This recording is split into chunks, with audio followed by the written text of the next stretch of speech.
in on Facebook as well. And we have some great guests here for you today. I want to introduce them really quick before we give a great shout out. I've got Mark Harrison with me, the Executive Director of the WWTA, which is the Water and Wastewater Treatment Authority. Yes. And he's brought Natasha Long, the Administrative Coordinator. Hi, Natasha. Hello, everyone. Hi, Cindy. Hi there. And thank you so much for coming. I'm excited to have you guys on.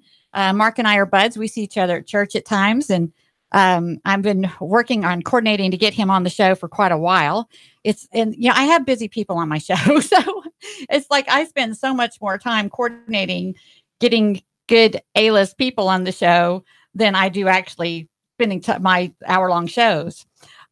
So before we jump into our conversation, I just want to give a shout out to Chicken Salad Chick. You guys have Chicken Salad Chick before. Yummy. Do you love it? Yes. Yes, it is the best. People either love Chicken Salad Chick or they haven't tried it yet. And it's in town. There's the Gun Barrel location over by Target. There's the location at Erlanger Mall that's been very well received. And there's the downtown location, which was the first location that celebrates its 4th birthday next Friday the 13th. And you guys, I am so excited because Stacy Brown, the owner of the franchise, is coming to be on my show. So I am just ecstatic about having her on. She has a wonderful story. She actually started selling Chicken Salad Chick door to door as a single mother. And she got turned into the health department and had to start her first location. So it's going to be so much fun hearing her wonderful story starting Chicken Salad Chick, Chattanooga.com, Chicken Salad Chick, Chattanooga.com. Did I remember to say that I am Cindy? I'm Cindy, your host, and it is Cindy's choice to make a positive impact in our community. It's Cindy's choice to be brave and make a difference. I emphasize be brave. If you are not brave, you are not going to be able to make a difference. And I have brave people on here with me today. We're going to be talking about poop. Everybody does it. Exactly. Everybody poops. That's what we've titled the show. And we're going to talk about what happens after that. It's kind of pretty much what we're discussing today. That's right. So I want to just jump right in because there's just a lot for the community to understand and know about the Water and Wastewater Treatment Authority. And why don't you just give us a kind of a brief overview, kind of an introduction of what is your responsibility? What do you handle there? Okay. To begin with, the county created the WWTA to sewer the unincorporated area. Along the way, the smaller municipalities joined the WWTA. So we serve Red Bank and Soddy Daisy, Lakeside, Signal Mountain, Lookout Mountain, Ridgeside, and East Ridge, as well as the county. And because of annexation, some of our customers actually live in Collegedale and Chattanooga, even a few in Walden. So where do you not serve? Actually, it's probably easier to explain. If you have sewer, you're either a customer of Collegedale, Chattanooga, or the WWTA. Gotcha. Otherwise, you have a septic tank. Exactly. And I've dealt with both. Well, I know that you guys have a lot of projects in the works. So let's start there. So what kind of projects are going on with the WWTA? We actually have some rehabilitation projects coming up. The smaller municipalities' sewer systems are much older than the counties. And so we're looking for leaks. When it rains, like on a day like today, we get a lot of groundwater and rainwater into the sewer system. And it helps, it makes it harder to maintain the collection system. Well, I have a little bit of experience with this. Do you? I had my own construction business in Houston, Texas. Really? And I'm not a technical contractor, but because I'm a marketing person, I understood if I had really good subcontractors, yes, I could be a general contractor. And I carried the liability and, had very trustworthy guys. But I got most of my business from plumbing and HVAC. Everybody needs that. Yes. And there were actually some very old restaurants where we had to go do sewer digs. And oh my goodness, what a chore. But after 20 years, those pipes can only stand up to so much. And they literally had to go in and dig up trails of brick floors and dig down in there and replace it. It was such a chore. And we were very well noted for getting it done. We could get that done in a 3-day period so that restaurant didn't have to stay closed too long and lose too much profit, because that was going to cost them a pretty penny to get that done as well. Excellent. So I'm a little bit familiar with the huge undertaking that is. But I mean, this was for one restaurant. To manage that for the city. Oh my goodness. Yes. You just said the city, and Cindy, most people. Exactly. Yes. Correct me. That's okay. So the small municipalities in the county, Chattanooga Yes. has their own collection system, and it's a big chore for them as well. Exactly. But we have a lot of small municipalities. Yes, we do. And the station's actually moving over to East Ridge. Yeah. So this is I live right there on the ridge. So I'm in Chattanooga, but I'm right on the ridge, on the edge of East Ridge right there. So then tell me, so you've got these projects coming up. Mhm. So what is your biggest rehab project? The biggest one going on right now is the one in East Ridge, in the I-75 area. We've actually just accepted bids from In Situ Form. They'll be performing the rehab work in the I-75 area, and we hope to actually extend some of that same project over into the west area towards you, not quite all the way over to where you live. So what exactly? I'm not following exactly. What is the project? What are you? Yeah. You're replacing? It's a combination. Sometimes we dig up the entire pipe and replace it, and sometimes we actually line it from the inside. We line the pipe that's connected by the manholes. We also line the manholes.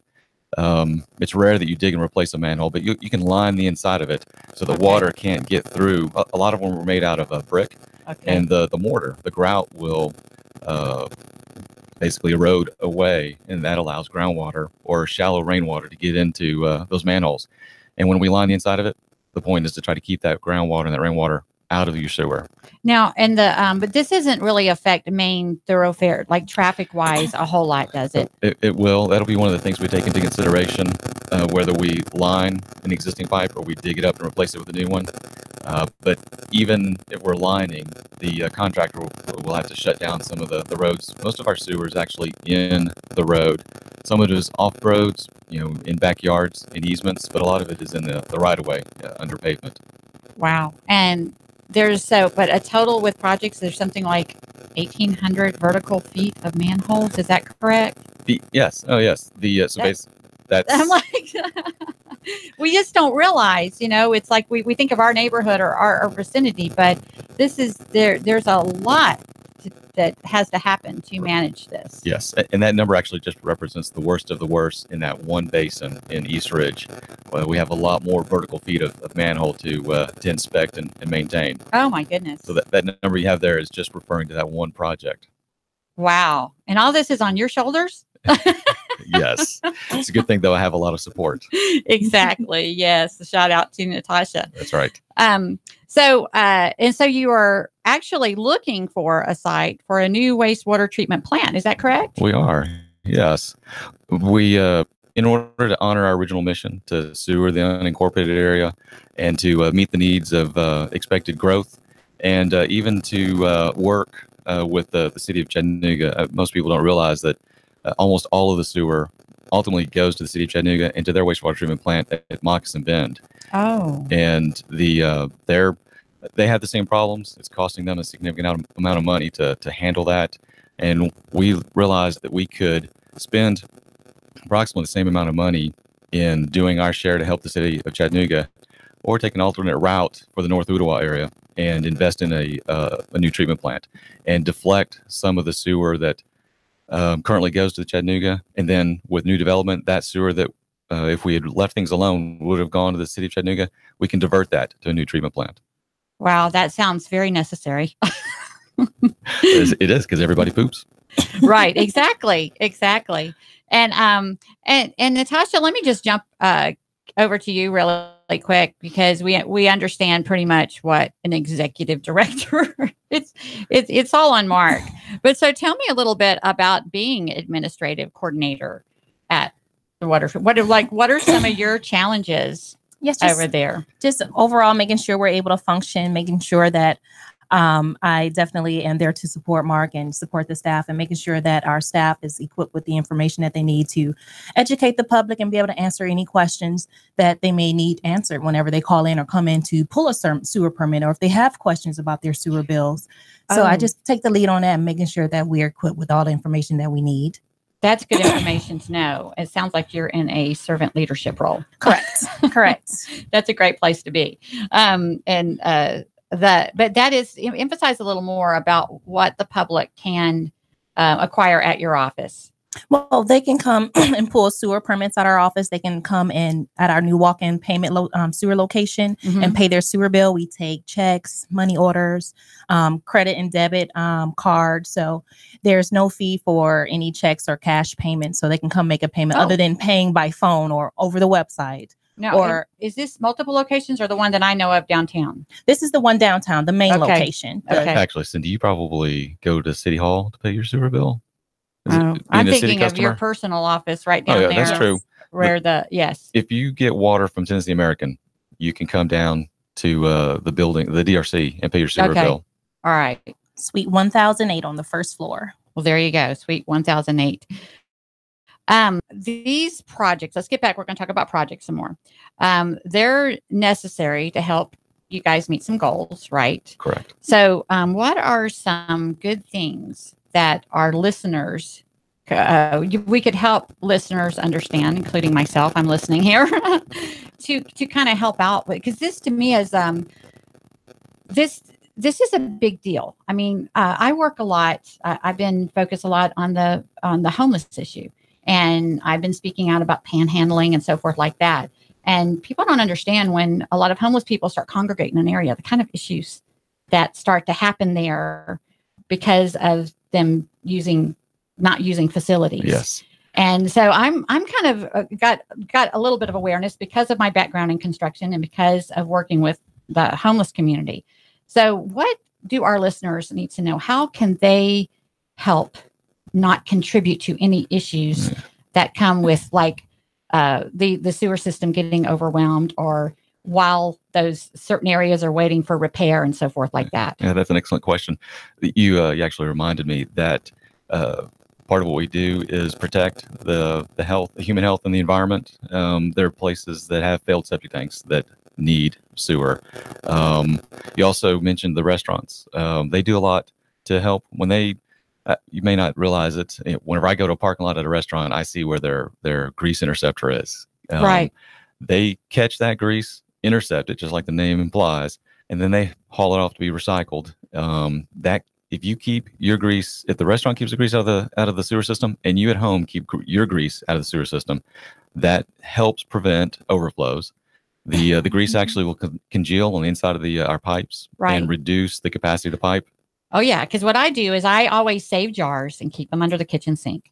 And I don't really fry anymore, but I'm a Southern girl. When I was cooking for a family, I was frying like crazy. So I had plenty of jars of grease, but then I could dispose of it properly. And I would even, before I would wash my frying pan, I would take a napkin and really wipe it really good, because it's, I was aware, I understood the issues it could cause and the plumbing bill it would be for me if I contributed to that. And I'm like, I'm not really anyone that really, well, even now when I do, if I saute something in olive oil, even though there's not much left, it's not enough to pour into a jar anymore, I wipe it out with a napkin before I wash that. I'm aware that hot water, the hot water will melt it down, but when it gets down to the bottom, it's going to congeal again. That's exactly right. Hot water isn't dissolving it. So you talk about thinning it temporarily. Yes. So you talk about how you wanted to avoid a sewer bill, a backup in your home.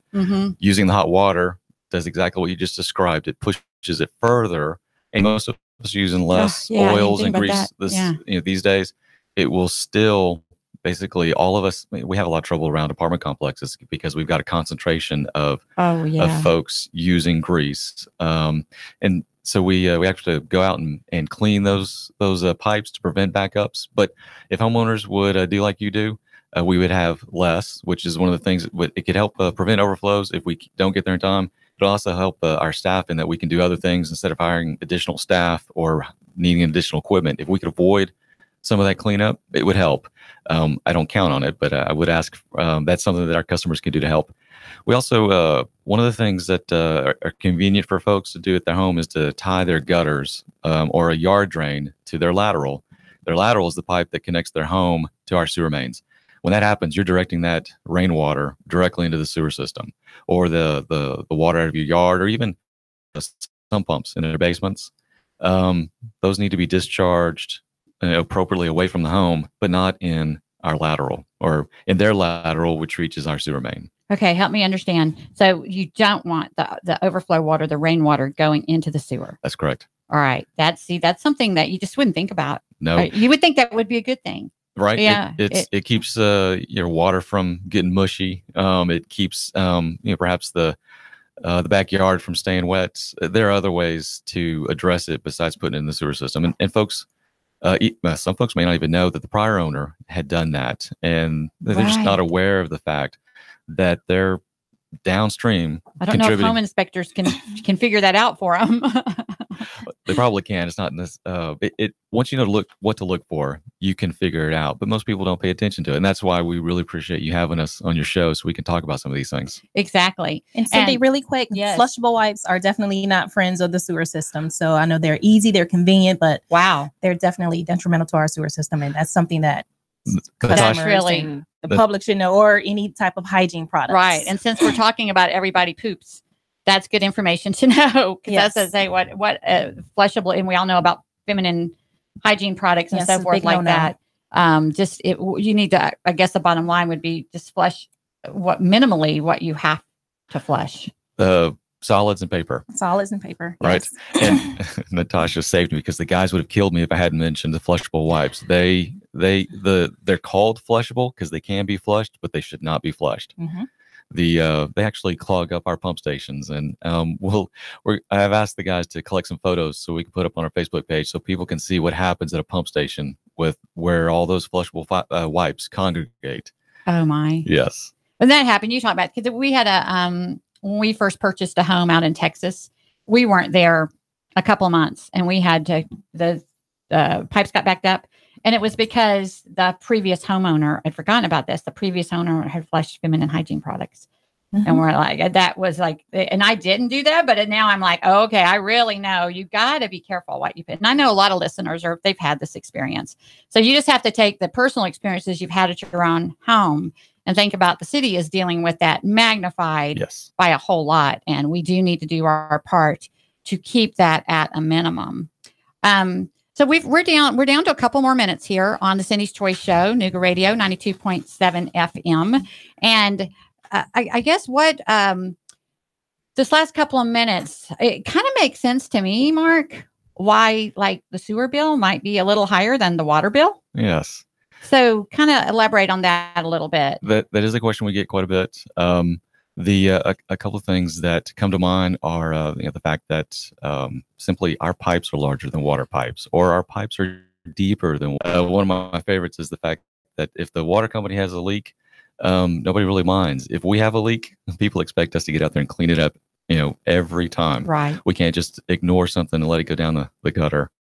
Your sewer is corrosive in a way that your drinking water isn't. In fact, if you consider this, it's not pleasant to consider, but what comes out of the river or the ground is a lot less dirty to clean. It's a lot easier to clean Right. than what you send us to clean. Exactly. Yeah. Does And that make sense? that makes good sense. And that's why I'm so privileged and honored to have this platform, because I am focused on community initiatives, community collaboration, and help the community to get information that I feel so privileged to have access to. I see you on a pretty regular basis, and I can get informed. I'm civic minded, so I'm at a lot of chamber events and city events and so forth like that. So I'm staying in tune. But the majority of people are 9-to-5ing it, or whatever their life is pulling them toward. And that's, again, why I just feel so privileged and honored and thankful to have a platform to help this kind of information get out, and kind of spotlight these people who are brave enough to come on the air and talk about poop. Well, we're down to just a few seconds. So thank you for joining us. Stay tuned. We've got a great guest for the second half of the show, and we'll be back.